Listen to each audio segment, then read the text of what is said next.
Hello, I'm Jeffrey Ham, equity analyst for Briefing.com. Today is Friday, March 13th. Participants were compelled Friday to take profits amid a lack of positive catalysts. Still, stocks showed resolve to the selling effort by climbing back from a loss of more than 1% to finish the session with a solid gain.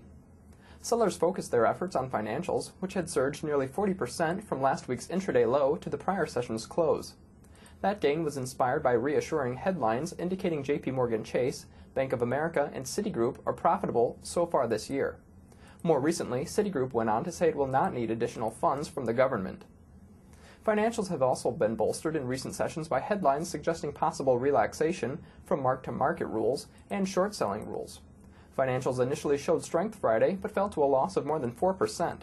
Given the gains financials registered in the recent sessions, the downward move wasn't very surprising, considering the lack of positive catalysts and listless trading in early action. What was encouraging, though, was the fact financials came rallying back to close with a modest gain. Despite a lack of clear leadership and very choppy trading, the broader market was also able to muster a gain and close above its November closing low. Stocks have now closed higher in 4 straight sessions, which was last done more than 1 month ago. Healthcare stocks, which was this session's best performing sector, advanced nearly 3.3% as investors showed renewed interest in the sector following its string of weakness. Stocks in this sector had become battered during recent weeks as investors feared healthcare reform would crimp profits. Recent merger and acquisition activity has also induced a bit of snapback in buying. Energy was the worst performing sector.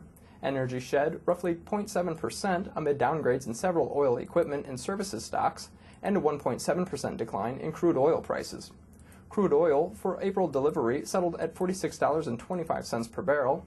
Oil prices had actually traded higher in the early going, but this weekend's OPEC meeting has created a sense of uncertainty among traders. The Federal Open Market Committee will meet March 17th and 18th to make its latest monetary policy decision.